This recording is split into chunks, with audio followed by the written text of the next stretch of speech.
Hello, and welcome to the Good Girls Get Rich podcast. I'm your host, Karen Yankovich, and I want you to do something with me right now. If you're driving, listen now and pull this back up again later because I want you to do this. This is actually an episode that you're going to do. I want you to open up an incognito window on your browser, you know, that one where the internet doesn't know that it's you, right? And throw your own name in that search, right? Like I use Google, Google your name, not because we're vain, but because somebody else already did, right? The person that you finally messaged last week, the one from the old job, the one I talked you into reaching out to in episode 387, she read your message. And then within about 90 seconds, she did exactly what every single one of us does, right? She Googled you. And whatever came up on that page for you, that was it. That was your interview. Like you didn't get to prepare for it. You weren't in the room. Nobody told you the score, right? This is what people are seeing. And here's what I want you to understand today. And I don't know. I guess it could be aggravating, but the reality is the reality. And we need to understand this. You have a digital presence, whether you like it or not. You just didn't write it. Right? Somebody else did a conference bio from 2014 or a company directory from a job that you don't even have anymore or a white pages listing with an address you don't live at anymore, right? You can't delete any of that. And I know, we want to be wrong about that, but we're not. We're not. You can't delete the internet, right? But you can outrank it. And rank is the only delete button you're ever going to get. Like, how can you bury that stuff? And the single best tool you have for it is sitting there free, half filled out, and a lot of your cases turned off. We're going to turn it on. So I'm actually going to do this with you. Okay. I'm going to do this with you. I opened up a incognito browser and I put my name in an incognito browser. And I'm not going to bore you with all the details, but number one was my website. Thank God, right? For all the work we do on SEO. Number two was LinkedIn. Number two. So these are two places where I can tell people what they want. I want them to know about me. Then a whole bunch of images came up, most of which I've put out there. So that's fine. Then my Instagram, then a whole bunch of videos. It's interesting what podcasts come up with this. Then my Facebook page, Apple Podcasts, Donna Cravata Media Group, the 50 over 50 series. If you have not checked that out, you need to check out Donna Cravata. We'll link to her in the show notes. Donna Cravata comes up next, and she's a publicist, so she knows what she's doing. The next thing after that is my podcast, then a bunch of Facebook posts. Then my YouTube channel, and now I got to go to page 2, and then some talks that I did, Small Business Expo, some podcasts I've been interviewed on, Podmatch, what else? More pages from my website, X. Some of these podcasts that have come up, they're not even, I don't even think some of them are like they exist, but they're pretty old. But I will tell you, I did this before I hit record, so I wouldn't have to waste you on this. I had to go all the way up to page 7 to find something that came up under Karen Yankovich as the search. That wasn't me. Actually, no, page 7 is still me. Yes, page 7. And it's like, here's an auto draft page from my website. Clearly I need to fix that, right? Like that shouldn't be there. So we need to do this every now and then.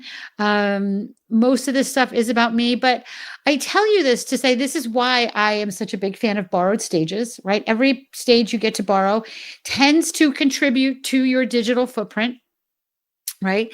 So even the weird stuff, but here's the thing, this buys you into the room, right? Like this is a stuff that, like, if you message somebody, like we talked about last week, if you haven't watched last week's episode, go back and listen. If you message somebody that you maybe met at a conference and say, hey, I was thinking about you, and they search you and they have to go to page 7 to find something that's not you, that is credibility, my friend. That is credibility. And that's why I'm so hot on using LinkedIn and PR together. It's completely created. There is nothing in here. I mean, I shouldn't say nothing, but there's very few things in here that I didn't ask for, right? So you have to ask for these things. Oh my gosh, there's some videos on Periscope in here from like 11 years ago. So this stuff lives forever, right? This stuff lives forever. So here's the thing. Your LinkedIn headline is not just for LinkedIn.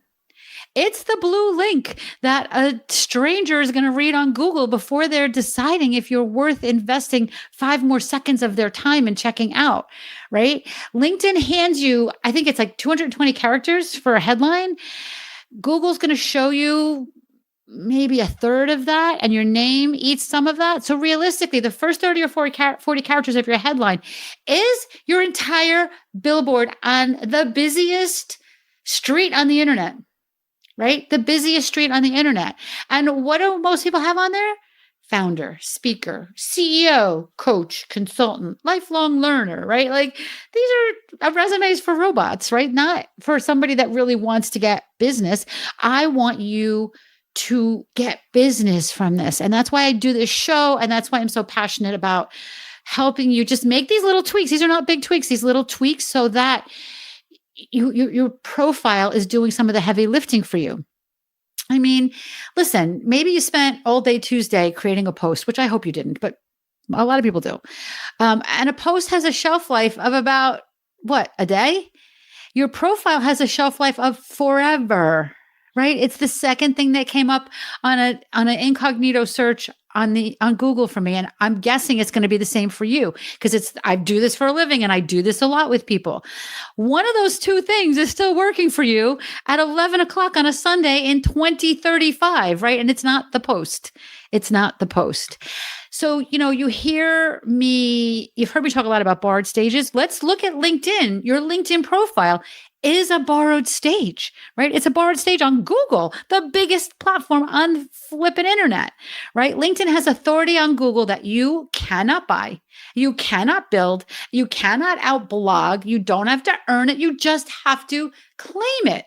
You just get to stand on it and stand there. That is borrowing a stage. And it's just that this stage happens to be the entire flipping internet's front door. Okay, so you get to rent the most valuable real estate on the internet for free. Let's not leave it blank. Please, let's not leave it blank. Let's take care of this. Let's take care of business here. Okay, so let's go back through this again. I want to take you step by step through this. First thing you need to do: open an incognito window, throw your name in the way someone else would type it. Okay, maybe Karen Yankovich, and then maybe Karen Yankovich, New York, or Karen Yankovich, LinkedIn, right? Like try it a couple different ways. Incognito matters because when you're signed in, Google shows you, it's kind of like ChatGPT where it like kind of always like stroking you and like, Karen, that's wonderful, right? No, this is research. I want to know what happens when you search. I don't need to be stroked about this. I want to see this the way somebody else is going to see this. And that's why incognito matters. And you might want to take a screenshot of this, right? Because this is your before picture. And you might want to put it somewhere, like maybe even make yourself a calendar item for like 60 days from now and attach that image to it. And then it'll remind you to do it again in 60 days so you can compare them if you're doing the work here, right? If you're doing the work here. So here's a couple more things I want you to do. Okay. So that you're taking best advantage of this most powerful piece of real estate on the internet. Okay. That is completely free to you. I want you to go to your LinkedIn profile, and on the top right, I want you to look at edit public profile and URL. And I want you to make sure that your toggle is on to your profile's public visibility. Your privacy setting is a revenue setting. There is absolutely no reason in the world to make this hidden. Make your LinkedIn profile public. I hope it's already public. You'd be surprised how many people is not. Don't skip this. Don't skip this. Sometimes you turned it off on purpose. Maybe you were job hunting and you didn't want your boss to see, or you had a situation with an ex, right? Or you read some scary article 2 years ago. So it was a reasonable decision then, but it's just been costing you ever since. Okay. But here's the part that a lot of people miss. It's not just one switch. It's not just one switch. It's a whole stack of them. Because under that same panel, each section has its own toggle, headline, about, experience, education, skills, recommendations. Turn on every single one of them because you want these strangers to read all of this stuff, especially the recommendations, right? That's other people's praise indexed, working for you while you're sitting on the beach. Okay. So that's move number 2. Move number 3 is that blue link, right? That link, that clickable link that people are going to click on when they search your name. Write the front of your headline for the person who's deciding whether or not to click on you, not for the recruiter's keyword filter, not for LinkedIn. We want to use keywords here, but the very beginning needs to hook people. Okay. What is she looking for? Who are you there for in the first 40 characters? Everything after that, you definitely want to use keywords. But it's bonus footage. We want to use it, but start strong. Okay. Start strong. So if you look at my LinkedIn profile, my first couple of words are, I want smart, successful women to become wealthy, visible, and unforgettable. I don't tell you what I do. I don't tell you how I do it. I don't tell you any of that. None of that stuff. Some of it's keyword-y, right? But I basically say, I want you to make a lot of money and to be unforgettable. So I'm using that first bit of real estate in my LinkedIn profile for you, right? So that you want to read more if you're seeing this in a LinkedIn, in a Google search. Okay. So stop with all of the, like I like to have like a little bit of a pipe or two, those little pipes on the, in your thing. I like to have a pipe or two, but you don't need to have a million of them, right? You want to use things that people are going to connect with so that they want to see more, right? So that they see more. Now, the next section I want you to think about, and this is another really important section, is the about section. Google treats your about section kind of like the way it treats a page description. The first couple of lines are what they're going to read next. So if the first sentence of your about is like, I'm a passionate, results-driven professional with over 25 years experience, boring. Nobody's looking at that, right? Nobody is looking at that. But again, kind of like with your headline, if you take a minute and you create an about section that starts with something that somebody's going to, again, because you want people to click more. Like the whole goal of this is to get them to click more, right? I say, I'm here to help midlife women step boldly into their next chapter of influence, impact, and income. Right? I want it to be about them, not about me. And you want to do the same thing.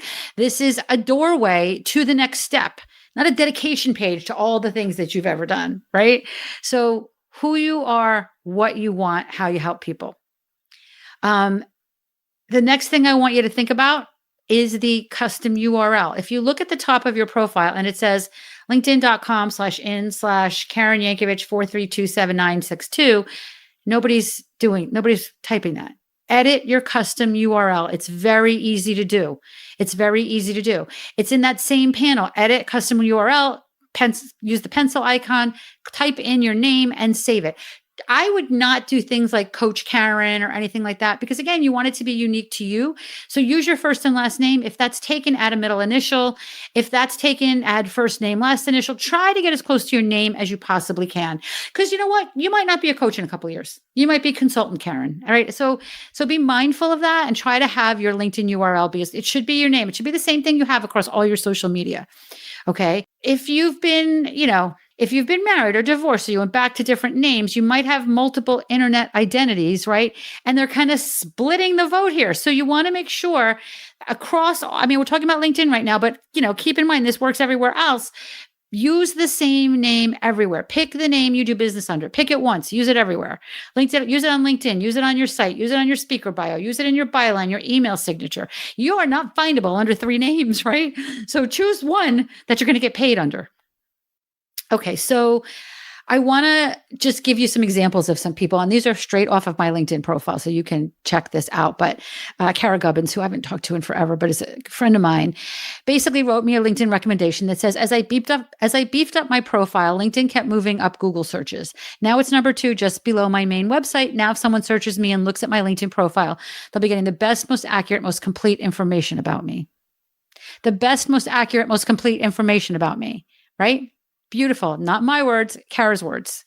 Okay. Jerry Eddington. I created a profile which moved my LinkedIn site to the number 1 position on a Google search. I've been asked to be part of retreats and workshops and events. 2 people who contacted me are now my affiliates in a joint venture. Jerry didn't get visibility. She got retreats and workshops and events and business partners, right? Nobody handed her like a report of how many impressions she got. The scoreboard is how many calls are on the calendar. If you've listened to the show before, that's what I That's what I am counting, not how many people see my stuff, how much business I get, how many calls are on my calendar. Okay. This is a woman who got found by people who were already looking for someone like her. She didn't have to go get them. She just had to be the one that came up. Understand that this doesn't happen overnight. Like LinkedIn says it plainly themselves. After you change your public profile settings, it can take search engines some time, right? Sometimes weeks or months to catch up. LinkedIn doesn't control when Google recrawls Google's crawlers go around, and neither do I, right? I'm not telling you like this is going to happen on Tuesday, but I am telling you that Tuesday next spring, when someone looks you up, what they're going to find is you if you do this work now, which is exactly why you need to do it now and stop waiting until you feel like you're ready, right? This is tiny work. This is tiny work. The work is small. The lag is long, right? That is the reason that you need to do this today. And every place that your name links back to your LinkedIn, a podcast guest bio, a panel page, a byline, a summit landing page is another vote that Google is counting. Okay. So this is why I talk so much about other people's audiences, right? Borrowed stages. A reminder that you can't delete the internet. You can outrank it. And the strongest tool you have for this is a page you already own on somebody else's very powerful stage, sitting out there, free, half finished. And for some of you, maybe even switched off.